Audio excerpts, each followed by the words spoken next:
마음을 살피시는 하나님과 함께라는 제목으로 말씀 나눕니다. 설 명절 잘 보내고 계시죠? 말씀 속에 또 하나의 은혜가 여러분 모두에게 임하기를 바라고 행복한 명절 주 안에서 보내시기를 축복합니다. 무슨 일을 하든지 그 일을 하기 전 마음가짐이 중요합니다. 똑같은 물을 마셔도 소는 우유를 공급하지만 독사는 독을 냅니다. 어떤 마음으로 물을 마시냐에 따라 그것이 우유가 되기도 하고 독이 되기도 하는 거지요. 때문에 골로새서 3장 23절에서는 무슨 일을 하든지 마음을 다하여 주께 하듯 하고 사람에게 하듯 하지 말라 말씀합니다. 항상 하나님 중심의 마음으로 무엇이든지 하라는 말입니다. 뭘 해도 하나님 중심으로 하라는 말씀입니다. 본문에서 사도 바울은 복음을 전할 때 이런 마음가짐으로 헌신했음을 보여줍니다. 2절에서 바울은 데살로니가에 와서 복음을 전하기 전 빌립보에서 고난과 능력을 당했다라고 말하죠. 그가 받은 고난과 능력은 다른 건 아니에요. 귀신들도 점치는 여종이 있었는데 그녀에게서 귀신을 내쫓고 온전케 해준 것 때문이에요. 성경을 보면 그 귀신 들린 여종에게는 여러 주인이 있었는데요, 이 여종 한 사람을 두고 여러 명이 소유권을 주장하며 그 점치는 일로 이득을 보고 있었습니다. 이것은 여종을 매우 힘들게 하는 이유가 될 거예요. 예를 들어서 여러 명의 주인이 시간을 나눠서 또는 요일을 나눠서 이 여종에게 점치게 하여서 이익을 봤다고 한다면 어느 때 이 여종이 피곤해요, 못하겠어요, 나 쉬고 싶어요 할 때 한 명의 주인이라면 그래 오늘은 쉬어라 이렇게 말하기 쉽잖아요. 그러나 여러 명의 주인이기 때문에 누구는 왜 내가 권리를 주장하는 날에 쉬려고 하느냐, 안 돼, 내일 일해야 돼, 뭐 이렇게 할 수 있지 않겠어요? 내가 만약에 수요일 담당인데 이 여인이, 이 종이 수요일 아프대, 안 돼, 해야 돼, 그러지 않겠냐 이거죠. 그렇게 여종은 인권은 고사하고 그저 돈 버는 기계로 전락하여서 이용만 당하고 있었습니다. 더하여 이 귀신 들린 여종이 바울과 일행을 보고 이 사람들은 지극히 높으신 하나님의 종으로서 구원의 길을 너희에게 전하는 자라면서 여러 날을 따라다니며 외치는 거예요. 점 잘 치는 여종의 말에 사람들이 얼마나 귀를 기울였을까요? 그러면 바울이 복음을 전할 때 사람들은 귀를 기울이고 듣게 될 겁니다. 하지만 이들은 바울이 전하는 복음도 역시 귀신의 역사 정도로 이해하게 될 겁니다. 왜? 점 잘 치는 귀신 들린 여종이 하는 말이니까요. 이것은 성령으로 전해지는 복음의 능력과 생명력을 훼손시키는 일이 될 거예요. 이것이 괴로워 바울은 그 여종을 지배하던 귀신을 내쫓고 이에 여종은 더는 점을 치지 못하게 됩니다. 정신은 온전해졌는데 더는 점을 치지 못하게 되죠. 자기들의 이익이 사라진 것을 본 여종의 주인들은 바울과 실라를 고발하고요, 이 두 사람은 심한 매를 맞고 감옥에 갇힙니다. 이것이 얼마나 힘들었는지 본문 2절에서 고난과 능력이라고 말합니다. 고난과 능력을 당했다고 말해요. 고난은 육체적 고통이겠죠. 능력은 이 정서적 고통을 말합니다. 말할 수 없는 외적, 심적, 육신적 고통을 다 겪은 거예요. 그래서 두 사람은 감옥에서 하나님을 찬양하며 기도합니다. 그리고 자기를 때리던 간수에게 결국 복음을 전하고 또 풀려나게 됩니다. 이후 데살로니가로 와서 복음을 전하는데 여기서도 쉽지 않아요. 바울을 시기하던 유대인들이 이 불량배를 동원해서 난동 부리는 거죠. 심지어 바울에게 숙소를 제공했던 자들을 끌어내어서 욕을 보이기도 합니다. 그래서 2절에서 바울은 많은 싸움 중에 복음을 전했다, 많은 싸움 중에 복음을 전했다 이렇게 말하죠.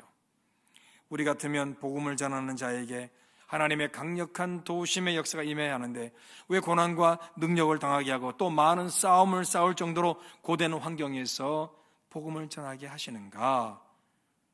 불평과 원망의 마음 가질 수 있을 겁니다. 그러나 바울은 그렇게 하지 않아요. 그 이유는 4절에 보니까 마음을 감찰하신 하나님을 기쁘시게 하려는 그 마음으로 가득했기 때문입니다. 다시 말해서 나의 고난에도 불구하고 오로지 하나님만을 기쁘시게 하는 그 마음으로 바울은 복음을 전했던 것입니다.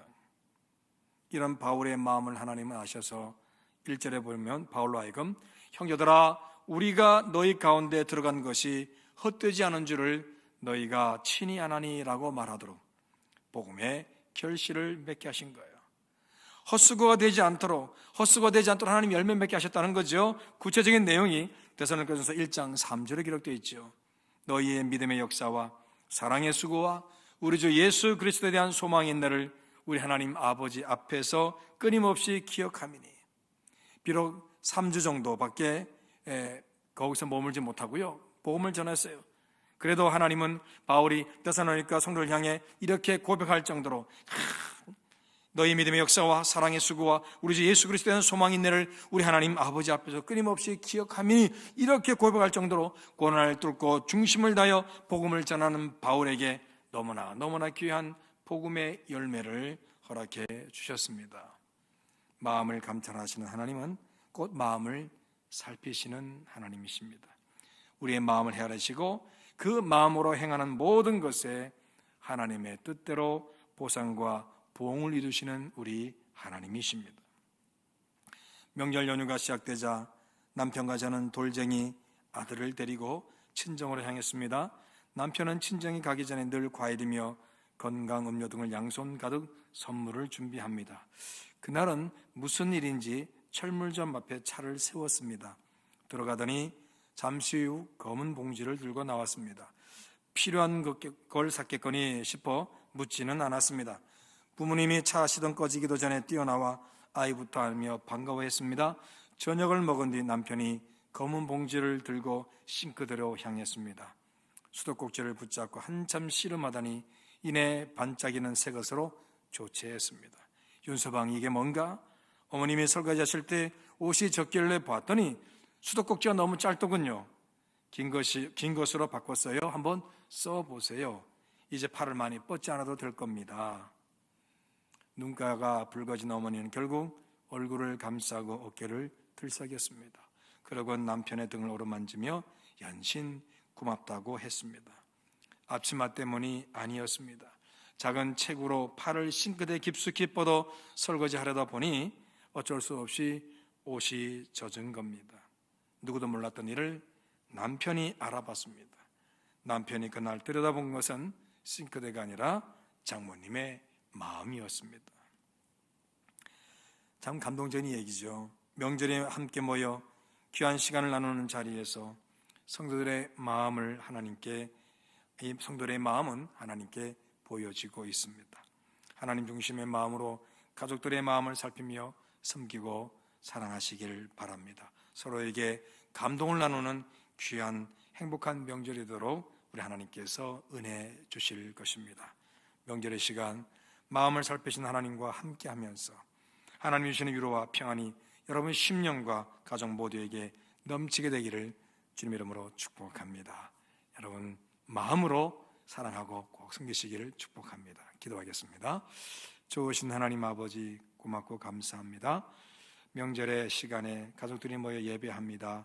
받아주옵시고 오늘 말씀처럼 우리의 마음을 살피시는 하나님 앞에서 우리가 하나님 중심의 마음으로 또 사랑하는 가족들을 돌아보며 사랑하고 애쓰게 하여 주옵소서. 이 마음과 마음이 서로 통하며 또 하나님 위로와 은혜와 평강을 누리면서 행복한 명절을 주 안에서 보내는 모두가 되게 하옵소서. 언제나 어렵고 힘들어도 우리의 마음은 하나님 중심으로 살게 하시고, 그래서 하나님께서 보듬어 주시고 위로하시고 은혜 주시는 그런 은총을 누리는 모두가 되게 하옵소서.